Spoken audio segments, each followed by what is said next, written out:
ओम नमो भगवते वासुदेवाय। अब तक श्रीमद् भागवत कथा के 11वें स्कंद के 6 अध्याय हम आपको सुना चुके हैं। आज 7वां अध्याय। एक दिन उद्धव से श्री हरि इस प्रकार कहने लगे, हे उद्धव, यदुवंशी दुर्वासा ऋषि के शाप के कारण आज से 7वें दिन नाश को प्राप्त हो जाएंगे।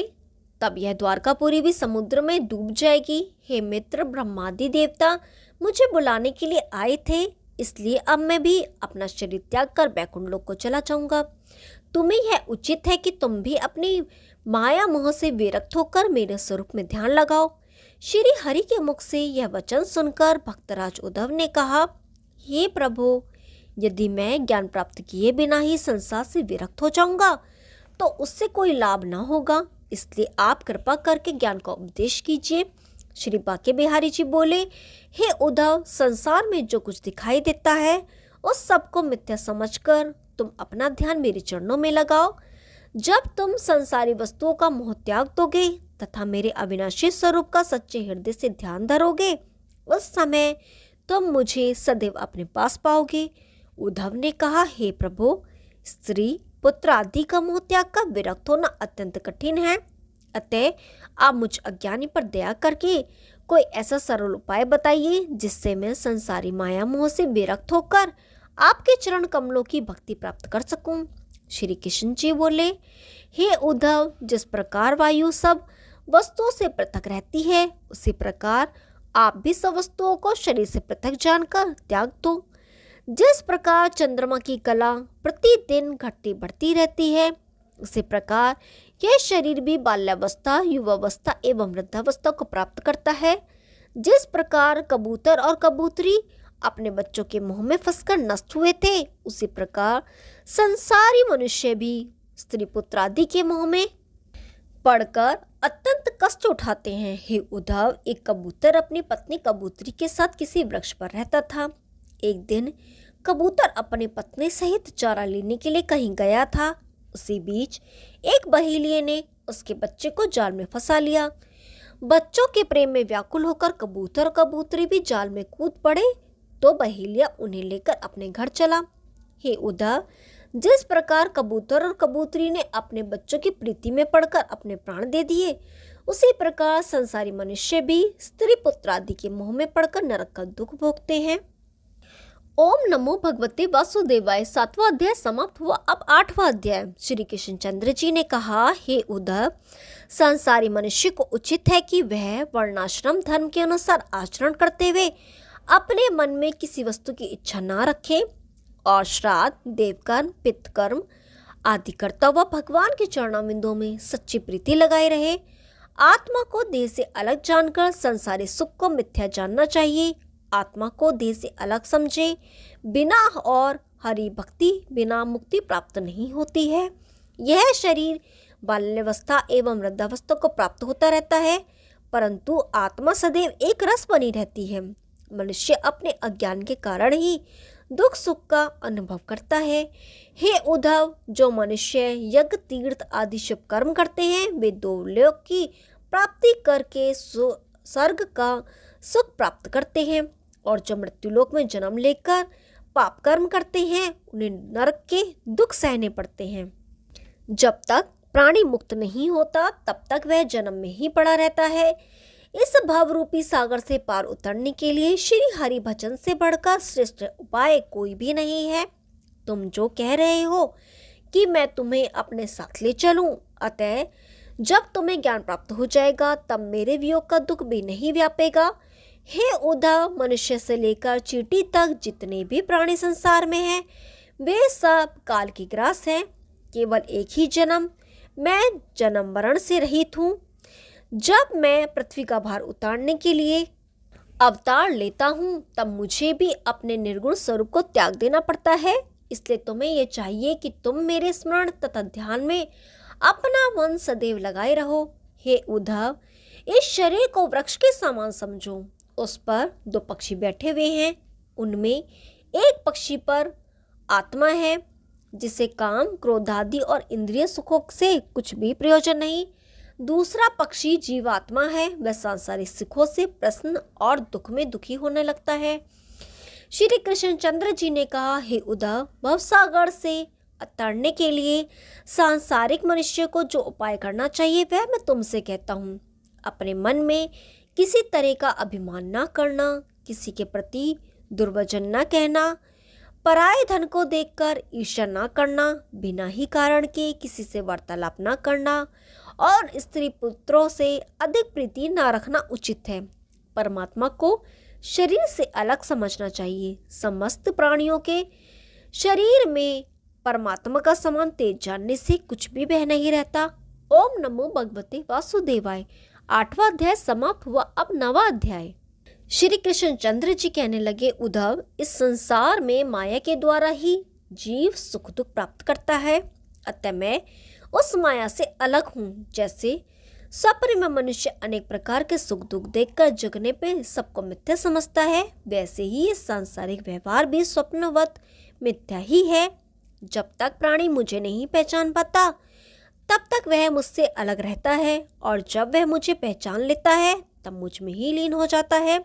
ज्ञान और वैराग्य ये दोनों ही मुक्ति के दाता हैं। जैसे पवन सुगंधित तथा दुर्गंधित दोनों ही प्रकार की वस्तुओं में होकर बहती है, वैसे ही ज्ञानी मनुष्य को भी चाहिए कि वह किसी के द्वारा दुर्वचन कहे जाने पर न तो खेद माने और न दूसरे के द्वारा अपनी प्रशंसा सुनकर हर्ष प्रकट करे। जो मनुष्य माया के वश में होकर स्त्री पुत्र आदि में ही अपना चित्त लगाए रहता है, उन्हें महामूर्ख समझना चाहिए। जो मनुष्य धन पाकर भी यज्ञ दान आदि शुभ कर्म नहीं करते, उन्हें धन मिलना अथवा ना मिलना समान ही है। इसलिए मनुष्य को उचित है कि धन प्राप्त करके उसे यज्ञ दान तीर्थ यात्रा आदि शुभ कर्मों में व्यय करके जो भी पुण्य फल करे उसे श्री कृष्णार्पण कर दे, क्योंकि ऐसा करने से लोक और परलोक दोनों सुधर जाते हैं। भगवान ने कहा, हे उद्धव, जो गृहस्थी मनुष्य संसारिक कार्य करते हुए भी अपना मन मेरे ही चरणों में लगाए रहते हैं और मुझे ही अपना इष्ट देव मानते हैं, उन्हें भी मैं मुक्ति दे देता हूँ।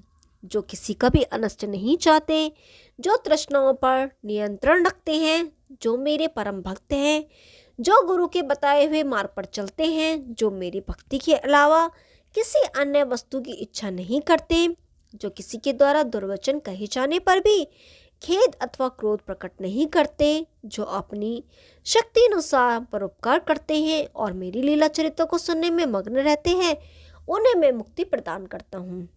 जो ब्राह्मण आदि चारों वर्ण और परिवार वालों को खिलाने के उपरांत स्वयं भोजन करता है, जो अपनी सामर्थ्य पर दान और दक्षिणा देता है तथा जो गौ की सेवा करता है, वह मुक्ति पद को प्राप्त होता है।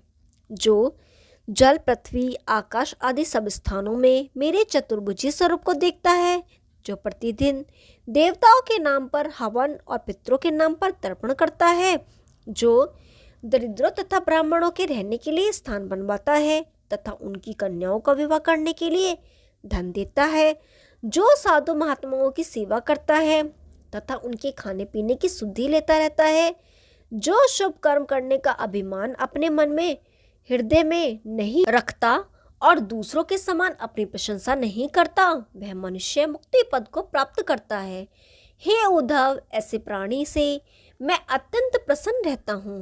ओम नमो भगवते वासुदेवाय। 9वां अध्याय समाप्त हुआ। अब 10वां अध्याय। हे उद्धव, मैं सत्संग में जितना अधिक प्रसन्न होता हूँ उतना वेद पढ़ने, योगाभ्यास एवं व्रत आदि से भी नहीं होता। सत्संग करने से मनुष्य को मेरे चरणों में भक्ति उत्पन्न होती है और जीव मुझे पहचान कर भव सागर से पार उतर जाता है। राजा बलि, वाणासुर, सुग्रीव, हनुमान, जटायु, कुब्जा और ब्रजभासी गोपाल आदि मेरी भक्ति करने से मुक्त हो गए। शबरी और निषाद आदि नीच वर्ण वालों को भी मेरी भक्ति के मुक्त कर दिया।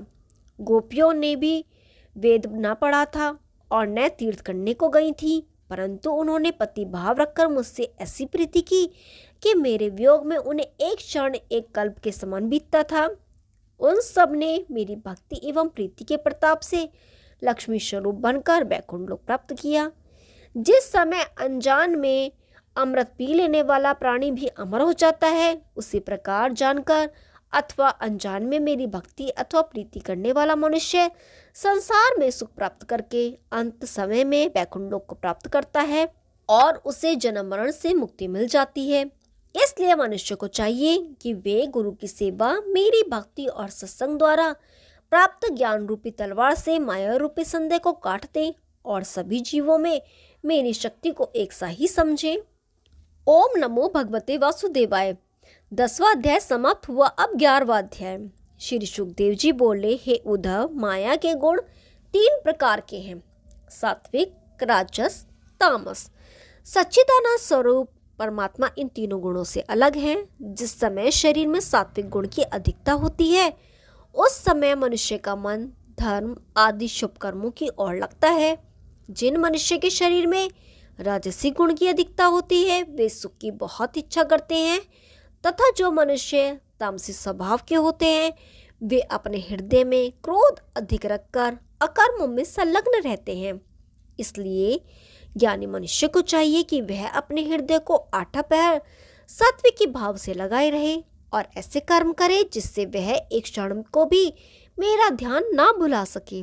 हे उद्धव, मनुष्य की बुद्धि को नष्ट करने वाली 2 वस्तुएं मुख्य हैं। उनमें पहली तृष्णा है। जब मनुष्य को किसी वस्तु के पाने की इच्छा प्रकट होती है और उसमें कोई अन्य बाधक नहीं बनता है, तब दूसरी वस्तु क्रोध की उत्पत्ति होती है।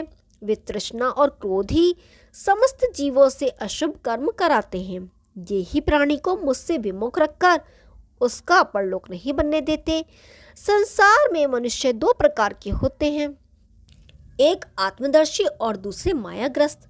आत्मदर्शी उन्हें कहना चाहिए जो हर समय मेरे ही ध्यान में रहते हैं और सुख दुख को पाकर कुछ हर्ष विषाद नहीं करते, अतः वे मायाग्रस्त नहीं होते हैं। ज्ञानी मनुष्य को उचित है कि वह अपने वर्णाश्रम धर्म का आचरण करते हुए अपने कर्तव्य को ना भूले। अपने धर्म का परित्याग कर देने से पाप लगता है। हे उद्धव, एक समय सनकादिक ने ब्रह्मा से यह प्रश्न किया, तब उन्होंने बतलाया था, हे सनत कुमार, हम और तुम अलग नहीं है। शरीर से अलग होने पर भी मेरा और तुम्हारा पंचभूत आत्मा जिसे प्राण कहा जाता एक ही है। अतः हे सनत कुमार, जिस प्रकार अज्ञानी मनुष्य अपने हृदय में सुख भोगने का विचार करता है परंतु उससे इच्छित सुख की प्राप्ति नहीं होती, उसी प्रकार यह सांसारिक व्यवहार तथा शरीर भी मिथ्या है, परंतु श्री नारायण जी के माया के कारण सत्य भी लगता है।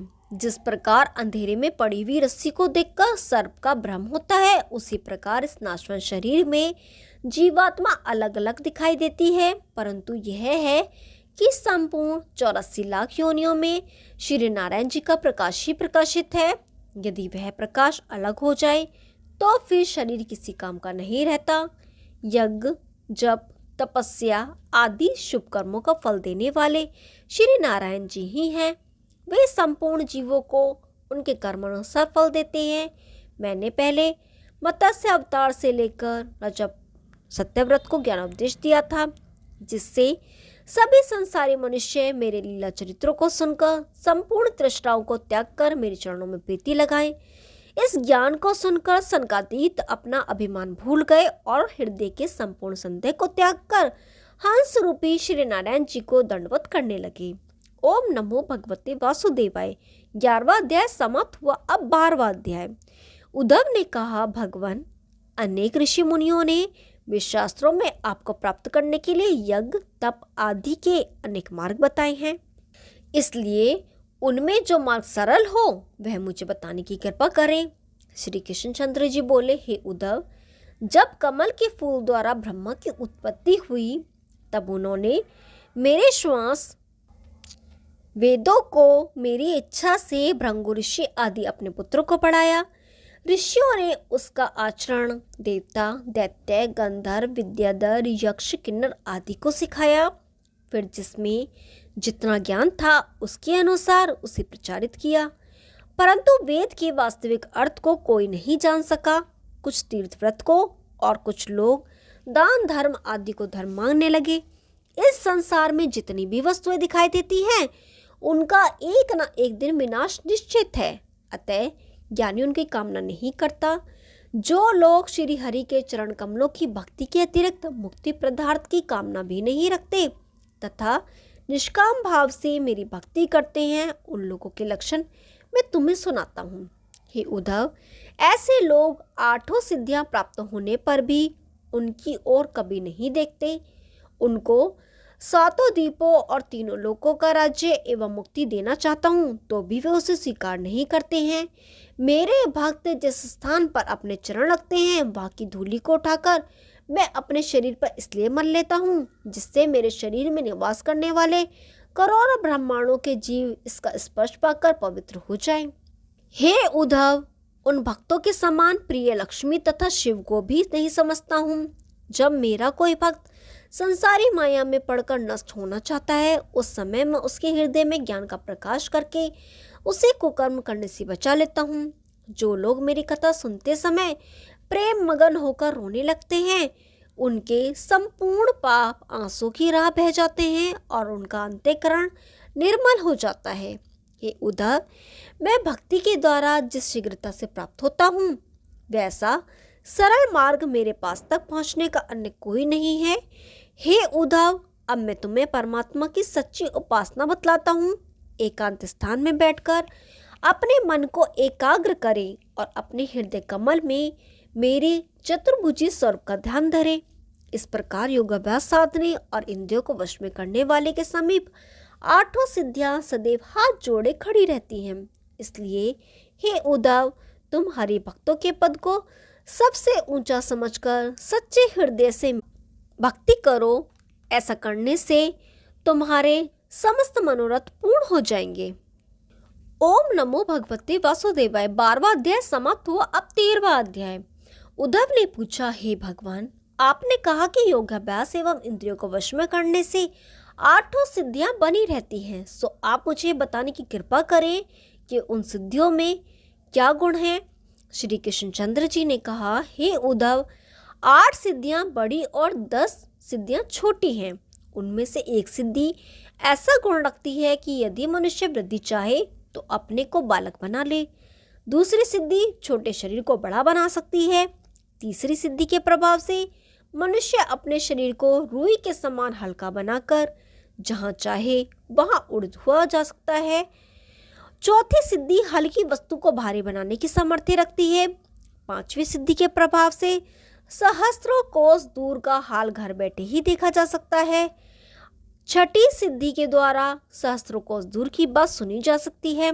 7वीं सिद्धि के द्वारा मनचाही वस्तु को चाहे जहां मंगाया जा सकता है। 8वीं सिद्धि के द्वारा देवताओं को अपने वश में किया जा सकता है। 9वीं सिद्धि के प्रभाव से शरीर बुढ़ापे को प्राप्त नहीं होता।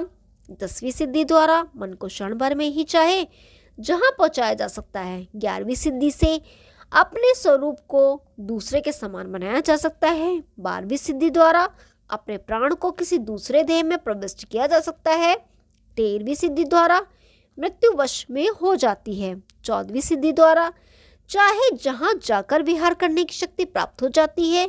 15वीं व 16वीं सिद्धि द्वारा जिसे जो आज्ञा दी जाए वह उसे मानकर भूत भविष्य तथा वर्तमान का हाल जान लेता है। सहस्त्री सिद्धि द्वारा दूसरे के मन की बात जानी जा सकती है और सर्दी गर्मी का ताप नहीं सताता। 18वीं सिद्धि द्वारा प्रज्वलती अग्नि, वेगवान जल और विष के प्रभाव को रोका जा सकता है। हे उद्धव, इन 18 सिद्धियों के अतिरिक्त जन्म, औषध, तपस्या और मंत्र, ये 4 अन्य सिद्धियां योगाभ्यास द्वारा प्राप्त की जा सकती हैं। हे उद्धव, इन सभी सिद्धियां एक एक गुण रखती हैं। इन सब सिद्धियों का फल देने वाला मैं ही हूँ। अब इन सिद्धियों को वश में करने का उपाय सुनो। अग्नि से जलन, जल में शीत, पृथ्वी में कठोरता, वायु में स्पर्श और आकाश में शब्द, ये 5 बातें मेरी कृपा से हैं। जो व्यक्ति इन 5 में मेरा ध्यान लगाकर सच्चे मन से मेरी महिमा को समझता है उसे पहली सिद्धि प्राप्त हो जाती है। जो प्राणी पंचभूतात्मा, आकाश और अग्नि आदि का ध्यान करता है उसे दूसरी सिद्धि मिलती है। जो प्राणी मेरे अंगुष्ठ प्रणाम चतुर्भुजी स्वरूप का ध्यान कर उसे 6वीं सिद्धि मिलती है।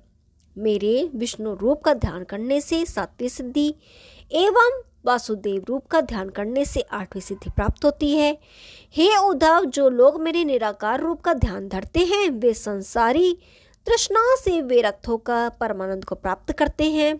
श्री हरि के श्वेत रूप का ध्यान करने वाला मनुष्य कभी वृद्धावस्था को प्राप्त नहीं होता। जो प्राणी अपने शरीर में स्थित परमात्मा का ध्यान धरता है उसे हजारों कोस दूर की बातें सुनाई देती हैं।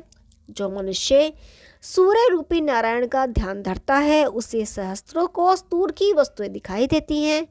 वायु रूपी परमेश्वर का ध्यान धरने वाले मनुष्य क्षण भर में ही चाहे जहां आ जा सकते हैं।